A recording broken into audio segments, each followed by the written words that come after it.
नमस्कार, top news मराठीच्या afternoon महाराष्ट्रमध्ये आपलं स्वागत. पाहुयात महत्त्वाच्या top speed news. Vasant Panchami निमित्त पंढरपुरात विठ्ठल रुक्मिणीचा शाही विवाह सोहळा संपन्न. मंदिराला सुंदर फुलांची आरास, परिसराला राजवाड्याचं स्वरूप. विवाह सोहळ्यासाठी भाविकांची तुडुंब गर्दी. संतोष देशमुख यांच्या हत्येला 54 दिवस पूर्ण. मात्र आरोपी कृष्णा आंधळे अजूनही फरारच. आंधळेला सापडण्यात अद्यापही पोलिसांना अपयश.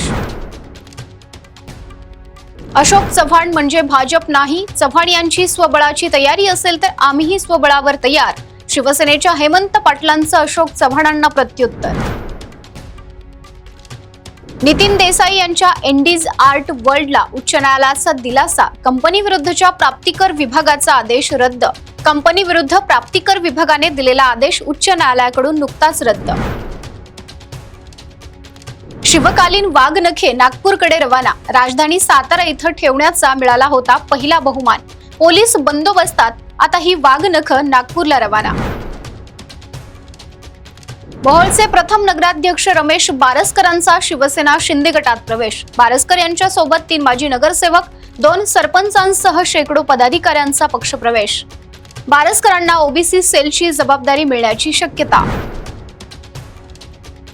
सापुतारा घाटात खासगी लक्झरी बसचा भीषण अपघात. अपघातात 7 जण जागीच ठार तर 15 जणांची प्रकृती चिंताजनक.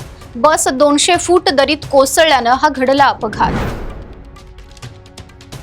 सरपंच संतोष देशमुख यांचे कुटुंबीय भगवानगडावर. आरोपींच्या गुन्ह्यांचे पुरावे देऊन न्यायाची करणार मागणी. देशमुख कुटुंबीय नामदेव शास्त्रींचीही घेणार भेट. मालेगावमधून 3 बांगलादेशी नागरिकांना अटक. 3 आरोपींना 4 फेब्रुवारीपर्यंत पोलीस कोठडी. जन्म प्रमाणपत्रासाठी बनावट कागदपत्र तयार केल्याच्या संशयावरून गुन्हा दाखल. बीड जिल्ह्यातील पोलीस प्रशासन अलर्ट मोडवर. देशमुख हत्या प्रकरणानंतर शस्त्र परवाने रद्द करण्याची कारवाई. बीड जिल्ह्यात 183 सशस्त्र परवाने रद्द. 8 जणांचं आत्मसमर्पण करत शस्त्र पोलिसांत जमा. आणखी 127 शस्त्र परवाने रद्द होण्याची शक्यता.